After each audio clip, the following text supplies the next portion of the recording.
കൂട്ടുകാരെ, ഇന്നത്തെ daily current അഫയേഴ്സിൽ ആഗസ്റ്റ് 8 ക്വിറ്റ് ഇന്ത്യ സമരം എന്നറിയപ്പെടുന്നത് ആഗസ്റ്റ് 8-ലല്ലേ? ഓക്കെ. കോൺഗ്രസ് ക്വിറ്റ് ഇന്ത്യ പ്രമേയം പാസ്സാക്കുകയും ക്വിറ്റ് ഇന്ത്യ സമരം ആരംഭിക്കുകയും ചെയ്തതാണ് 1942 ഓഗസ്റ്റ് 8-ന്. 1942 ഓഗസ്റ്റ് 8-ന് ഹിരോഷിമ അണുബോംബ് ആക്രമണത്തെ ആസ്പദമാക്കിയിട്ട് ചാൾസ് പെല്ലിഗ്രനോ എഴുതിയ ഒരു പുസ്തകമുണ്ട്. ഇതാണ് ദി ഗോസ്റ്റ് ഓഫ് ഹിരോഷിമ. ആ ഒരു പുസ്തകത്തിനെ ആധാരമാക്കിയ സിനിമ സംവിധാനം ചെയ്ത വ്യക്തിയാണ് ജെയിംസ് കാമറൂൺ. ഹിരോഷിമ അണുബോംബ് ആക്രമണത്തെ ആസ്പദമാക്കി എഴുതിയ ബുക്കാണ്.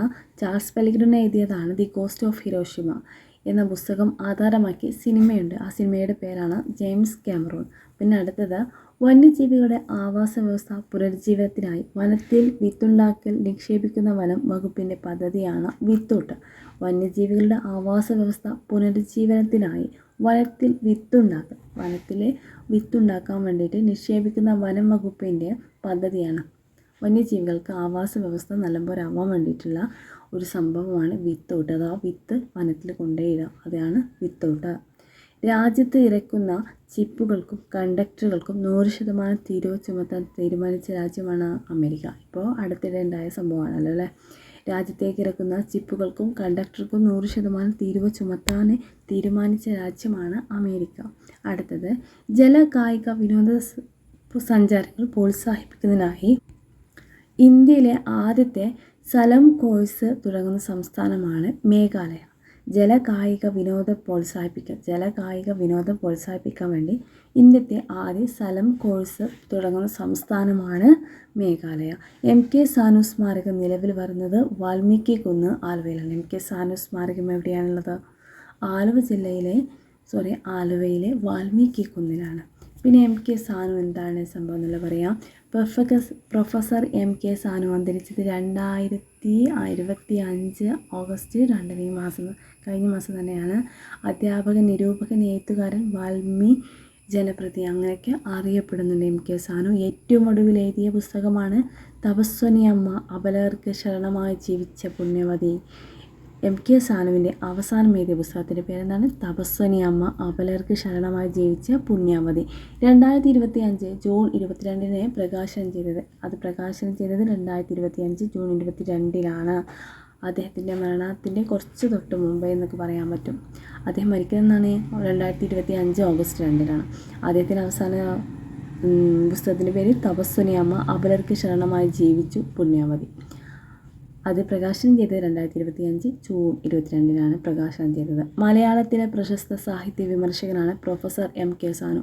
മലയാളത്തിലെ പ്രശസ്ത സാഹിത്യകനല്ല, വിമർശകൻ കൂടിയാണ്. സാഹിത്യ വിമർശകൻ പ്രൊഫസർ MK സാനു. ജനനം 27 ഒക്ടോബർ 1928 ആലപ്പുഴ ജില്ലയിലെ തുമ്പോളിയിൽ മംഗലത്തെ വീട്ടിലാണ് അദ്ദേഹം ജനിക്കുന്നത്. 1987 എറണാകുളം നിയമസഭാ മണ്ഡലം MLA ആയി അദ്ദേഹത്തെ തിരഞ്ഞെടുക്കപ്പെടുന്നു. 1987 തിരഞ്ഞെടുക്കപ്പെടുന്നതിന് 1958 5 ശാസ്ത്രനായകന്മാർ എന്ന ഗ്രന്ഥം അദ്ദേഹം പ്രസിദ്ധീകരിച്ചിട്ടുണ്ട്. 1958 5 ശാസ്ത്രനായകന്മാർ എന്ന ഗ്രന്ഥം പ്രസിദ്ധീകരിച്ചത്. 1960 വിമർശന ഗ്രന്ഥമായ കാറ്റും വെളിച്ചവും പുറത്തിറക്കി. വിമർശന ഗ്രന്ഥം ഏതാണ്? 1960 അദ്ദേഹം എഴുതിയിട്ടുള്ളത്. അതിൻ്റെ പേരാണ് കാറ്റും വെളിച്ചവും പുറത്താക്കി. ഓക്കെ.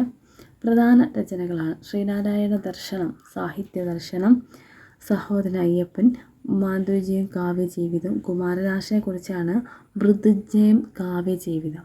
കുമാരനാശനെ കുറിച്ചിട്ട് MK സാനു എഴുതിയതാണ് മൃദുജയം കാവ്യജീവിതം. അശാന്തിയിൽ നിന്ന് ശാന്തിയിലേക്ക്, കേസരി ഒരു കാലഘട്ടത്തിൻ്റെ സൃഷ്ടാവ്, ആശാൻ പഠനത്തിനൊരു മുഖവര, പാർവതിയമ്മ, അക്ഷരയുടെ അമ്മ. ഇതൊക്കെയാണ് അദ്ദേഹത്തിൻ്റെ പ്രധാന രചനകൾ. പിന്നെയുണ്ട് അവതാരണം, കാവ്യതന്ത്രപ്രവേശിക, ബഷീർ ഏകാന്തവീതിയിലെ അവധൂതൻ. വൈക്കം മുഹമ്മദ് ബഷീറിനെ കുറിച്ച് MK സാനു രചിച്ച ജീവചരിത്ര ഗ്രന്ഥമാണ് ബഷീർ ഏകാന്തവീതിയിലെ അവധൂതൻ. അടുത്തത് കാറ്റും വെളിച്ചവും. കാറ്റും വെളിച്ചം എന്താണ്? 1960 എഴുതിയ വിമർശന ഗ്രന്ഥമാണ്. പിന്നെ അസ്തമിക്കാത്ത വെളിച്ചം, ആൽബർട്ട് ഐൻസ്റ്റീൻ്റെ ജീവചരിത്രമാണ് അസ്തമിക്കാത്ത വെളിച്ചം. പിന്നെ ഉറങ്ങാത്ത മീനാക്ഷി, PK ബാലകൃഷ്ണൻ ചെയ്ത. ഉറങ്ങാത്ത മീനാക്ഷി ആരാണ്? ഉറങ്ങാത്ത മനീഷിയാണ് PK ബാലകൃഷ്ണൻ്റെ ജീവചരിത്രം.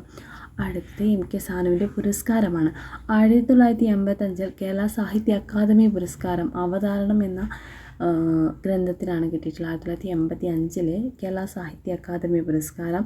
1992 വയലാർ അവാർഡ് ചങ്ങമ്പുഴ കൃഷ്ണപിള്ള നക്ഷത്രങ്ങളുടെ സ്നേഹപാചനം എന്ന ഗ്രന്ഥത്തിന് ലഭിച്ചു. 2002 കേരള സാഹിത്യ അക്കാദമി സമഗ്ര സംഭാവനകൾക്കുള്ള അവാർഡ്. എല്ലാവിധ അവാർഡുകളും അദ്ദേഹത്തിന് ഏറ്റുവാങ്ങേണ്ടി വന്നിട്ടുണ്ട്. 2011 പത്മപ്രഭ പുരസ്കാരം, NK ശേഖർ പുരസ്കാരം, കേന്ദ്ര സാഹിത്യ അക്കാദമി പുരസ്കാരം.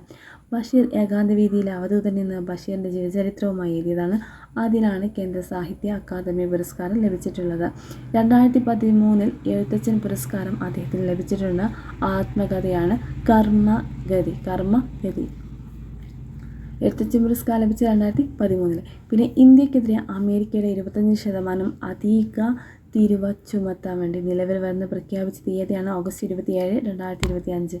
ഓഗസ്റ്റ് 27, 2025 25% ഇന്ത്യക്കെതിരെയുള്ള അമേരിക്കയുടെ തീരുവത്തിലാണ് 25% ആക്കിയതുള്ള. മൊത്തത്തിൽ ഇപ്പോൾ എത്രയായി? 50%. പ്രഥമ MS Swaminathan food and peace പുരസ്കാരത്തിൻ്റെ സമ്മാന തുക എത്രയാണ്? $25,000. പ്രഥമ MS സ്വാമിനാഥൻ ഡോളറാണ്. MS Swaminathan food and peace പുരസ്കാരത്തിൻ്റെ സമ്മാന തുകയാണ് $25,000. ജേതാവ് അഡെമോല എ അഡൻഡലയ്ക്ക് പ്രധാനമന്ത്രി നരേന്ദ്രമോദിയാണ് കൈമാറിയിട്ടുള്ളത്.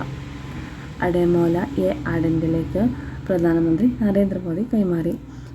ബനകചർല ജലവിതരണ പദ്ധതി സ്ഥിതി ചെയ്യുന്നത് ആന്ധ്രാപ്രദേശിലാണ്. ബനകചർല ജലവിതരണ പദ്ധതി എവിടെയാണ്? ആന്ധ്രാപ്രദേശ്. നിലവിൽ ആന്ധ്രാപ്രദേശും തെലങ്കാനയും തമ്മിൽ തർക്കം നിലനിന്നിരുന്നു. ഉത്തരാഖണ്ഡിലെ ധരാലി ഗ്രാമത്തിലെ മിന്നൽ പ്രളയത്തിൽ അകപ്പെട്ടവരെ രക്ഷിക്കാൻ വേണ്ടി ഇന്ത്യൻ സൈന്യം മറ്റു ജനവിഭാഗങ്ങൾ ചേർന്ന് നടത്തിയ രക്ഷാപ്രവർത്തനം ഓപ്പറേഷൻ ധരാലി. 2025 ആണല്ലോ അല്ലേ? ഉത്തരാഖണ്ഡിൽ മിന്നൽ പ്രളയം അതുപോലത്തെ മേഘവിസ്ഫോടനം ഉണ്ടായിട്ട് ധരാലി എന്ന ഗ്രാമം പറ്റേപ്പോയി. എത്ര മരണമെന്ന് ഇതുവരെ റിപ്പോർട്ട് ചെയ്തിട്ടില്ല. ആ ഒരു സമയത്ത് അത് രക്ഷിക്കാൻ വേണ്ടിയിട്ട് ഇന്ത്യൻ സൈന്യവും അതുപോലെ രക്ഷാപ്രവർത്തനമൊക്കെ നടത്തിയതിൻ്റെ പേരാണ് ഓപ്പറേഷൻ ധരാലി. ഓക്കെ, അടുത്ത ഡെയിലി ഫ്രണ്ട്സോട് നമുക്ക് നാളെ കാണാം. Bye, see U.